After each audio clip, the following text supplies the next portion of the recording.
iPhone 17 Pro, the Pixel 10 Pro, and the Galaxy S25 are some of the best compact flagship phones on the market for people who prefer to use their phone with one hand. Because we're not all elastic like Mr. Fantastic or Elastigirl. So let's skip the small talk and take a deep dive into the design, display, performance, cameras, and battery of these three pocket rockets so that you can see which one of these delivers the most power for your dollar. Hey, I'm Olive, your host here at Versus.com.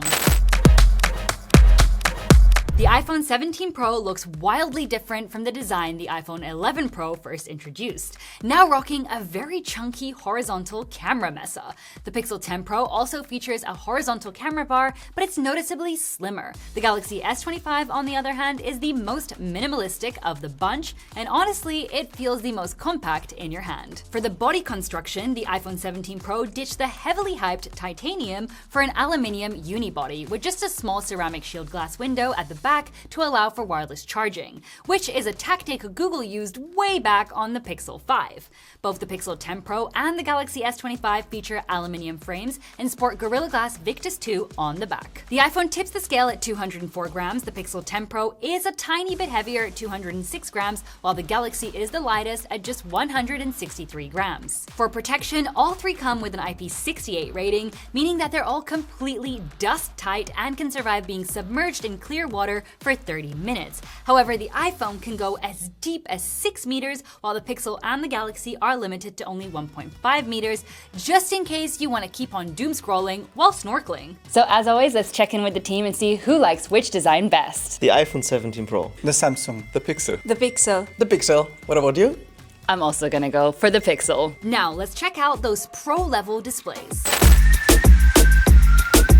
Both the iPhone and the Pixel come with 6.3-inch LTPO OLED displays, while the Galaxy features a slightly smaller 6.2-inch LTPO AMOLED panel. However, only the iPhone comes with an anti-reflective coating to cut down on glare. All three of these phones support 120 Hz and can throttle down to just 1 Hz to save battery life. We threw them under simulated sunlight at over 100,000 lux and measured the typical high brightness using a full white screen. The iPhone reached 1,142 nits, the Pixel skyrocketed to 2,209 nits, and the Galaxy hit a respectable 1,578 nits. For security, you'll find Face ID on the iPhone, while both the Pixel and the Galaxy use ultrasonic under-display fingerprint scanners. Now, for even more info on screen specs, including our measured peak brightness, feel free to pause the video right here. Honestly, all these screens are top-notch, but the iPhone and Pixel displays are definitely the top two. The Pixel excels with superb high and peak brightness, plus a higher resolution, while the iPhone offers Dolby Vision HDR and that nice anti-reflecting coating, so it's really up to you to decide which feature is more important for your daily use. But a great screen deserves great audio, so let's check out the sound coming from these speakers.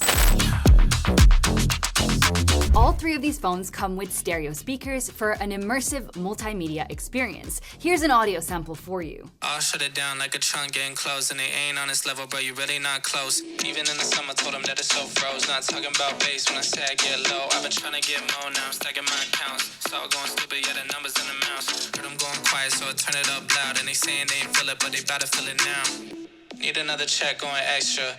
And I got a gas, no Tesla. Said I need a mil, no less, bruh. I ain't seen it yet, so I might go request you. So as you heard, both the iPhone and the Pixel come out on top here with much richer audio. The Pixel manages to output much higher volume levels, while the iPhone sounds a bit clearer. Regardless, they are both excellent. Oh, and by the way, we have noticed that a ton of you guys are getting some great knowledge out of our comparisons, but you haven't slapped that subscribe button yet. So if you want to have the latest info about the newest devices right in your feed, make sure to subscribe. Oh, and another thing, if you're curious about any of these three phones, remember we always have direct links for them in the description below. Okay, time to see how these cameras perform. For the main shooters, the iPhone has a 48 megapixel cam, while both the Pixel and the Galaxy rock 50 megapixel cameras. In daylight, the iPhone is the most precise. The Pixel is close, but you can see some noticeable magenta tinting on my face.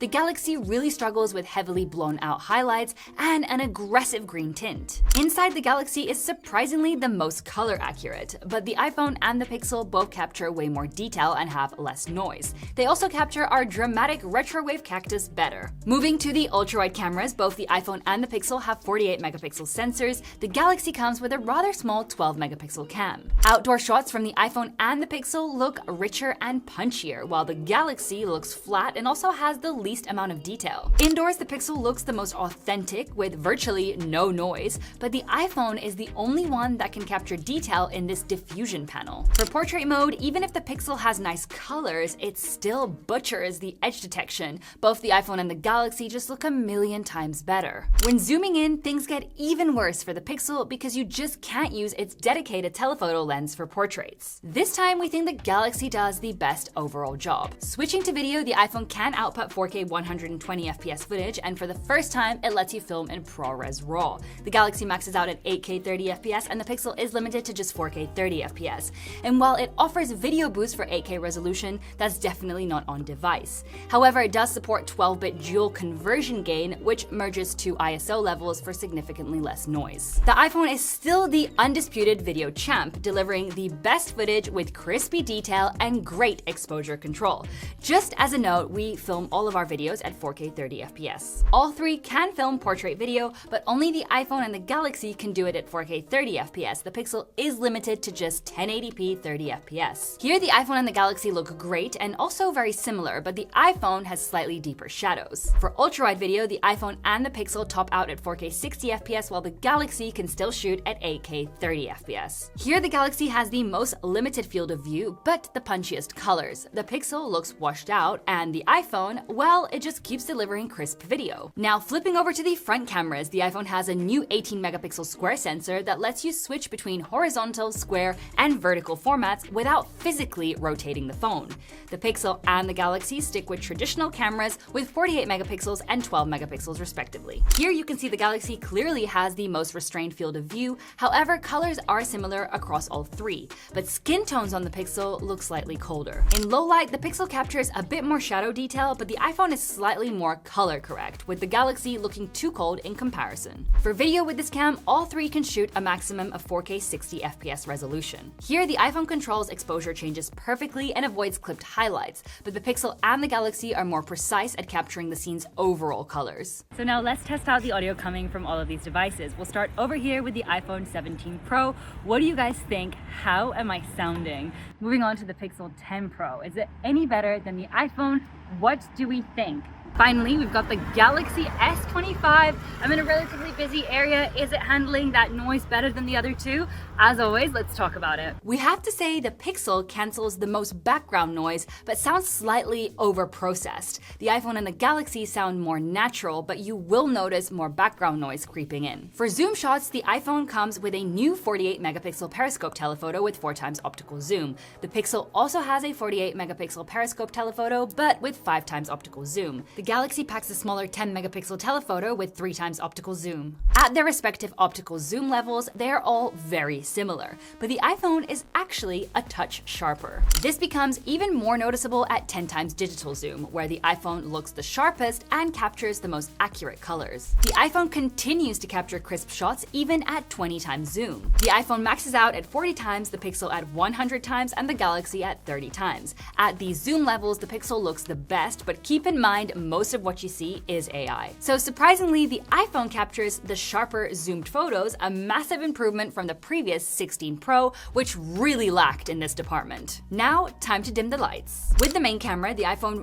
really over-brightens the scene, but does capture the most correct colors. And we have no idea what on earth the post-processing of the Galaxy did to this lamp here. With the ultra-wide cameras, once again, the iPhone's white balance is the best, but the Pixel captures the most overall detail. In portrait mode, the iPhone does the best with very precise edge detection, but it's also the one with the biggest amount of noise. With the telephoto lenses, none are perfect, but the iPhone looks the most pleasant, even if it smooths that curtain to oblivion. For video with the main lens, only the iPhone and the Galaxy capture the scene's true tones, but the iPhone still comes out on top, grabbing a bit more detail while the Galaxy looks softer. Finally, with the ultra-wide cameras, the Pixel captures the most detail, but the iPhone and the Galaxy have better control over the white balance. Overall, for still shots, the iPhone and Pixel are neck and neck, but video is definitely a huge win for the iPhone. In low light and zoom, we were genuinely surprised to see the iPhone has vastly improved, making it an outstanding option for content creators. So that was cameras. Next is performance.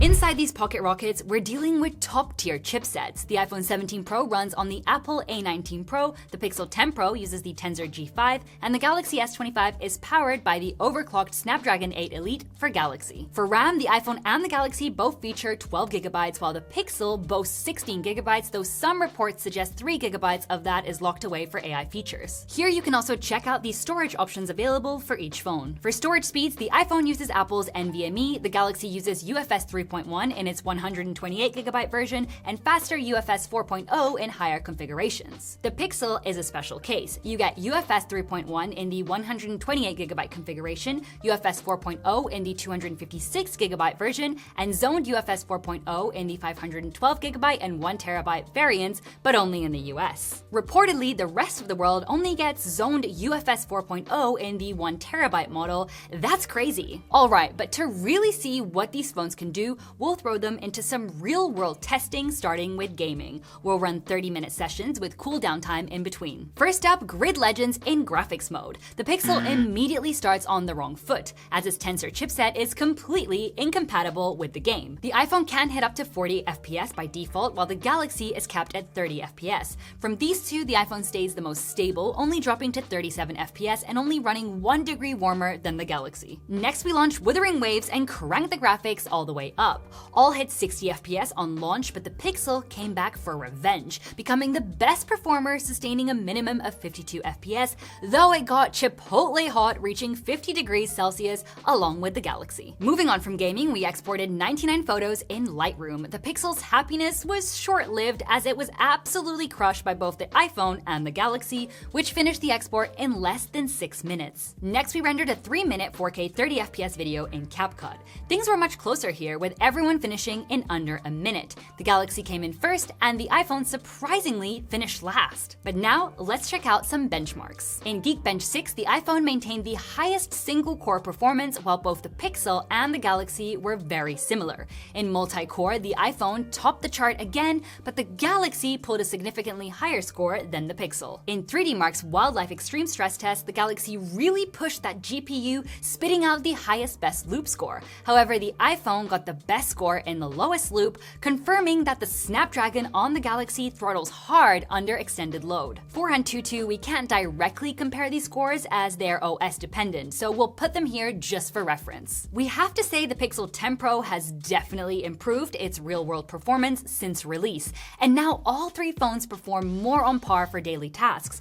However, we still can't pardon that missing Grid Legends compatibility. In raw benchmarks though, the iPhone and the Galaxy definitely leave the Pixel in the dust. So bottom line, if you want raw horsepower, the iPhone and the Galaxy are your best bets. With that out of the way, let's dive into software. Both the iPhone and the Pixel come running the freshest OS versions right out of the box, iOS 26 and Android 16 respectively. The Galaxy initially launched with One UI 7, but it recently snagged One UI 8, which is also built on top of Android 16. When it comes to software support, Apple never gives away clear numbers, but history shows that they usually deliver about 7 years of security and OS updates, which is exactly what both Google and Samsung are officially promising for these phones. iOS 26 is rocking the new liquid glass interface with fluid animations, updated icons, and deep personalization that even extends to the camera UI. We've also finally got some AI features that Android users have had for years, like call screening, which Google first released way back in 2018. You also get Apple's take on circle to search, but it's honestly not as seamless as Google's since you still have to take a screenshot to access it. Finally, the improved Playground app lets you get creative and make even more ridiculous photos. The Pixel also got a fresh coat of paint with Material 3 Expressive, bringing a more fun interface, fluid animations, and bold colors. But its real strength is the AI truckload it's hauling. We're talking new tricks like voice translate for real-time call translation, camera coach to guide you in taking better photos, and Magic Queue, which suggests replies to messages using info from previous messages or emails. That's just to name a few. You also get previously seen features like the Magic Editor. One UI 8.0 on the Galaxy doesn't introduce anything wildly new that we haven't already seen on One UI 7. However, it still comes with really practical features like Now Brief, which is similar to the long-extinct Google Now. You also get a bunch of fantastic editing tools in your gallery, like Generative Edit or Sketch to Image to completely transform your photos, or even a simple long press on videos for instant slow-mo. But now let's move on to our last category. Out of all of these three phones, the biggest battery can be found inside the Pixel, rated at 4,870 mAh. For info, the iPhone packs either 3,998 mAh in the international version, which is the one that we have, or 4,252 mAh for the eSIM-only variant. For wired charging speeds, Apple is tight-lipped. The Pixel supports a 30 watts, while the Galaxy 25 watts. For wireless speeds, the iPhone supports 25 watts, while the Pixel and the Galaxy both cap out at 15 watts. All three support reverse wired charging, but only the Galaxy fully supports reverse wireless charging. The iPhone can only wirelessly recharge MagSafe power banks that are attached when the phone is plugged in, and the Pixel completely loses the feature due to its Pixel Snap. In our charging test using a 100 watts charger, the iPhone was the quickest to fill its battery, taking only 1 hour and 15 minutes and peaking at 34 watts. However, the Galaxy came just 1 minute behind, reaching a full charge in 1 hour and 16 minutes, but only reaching 22 watts.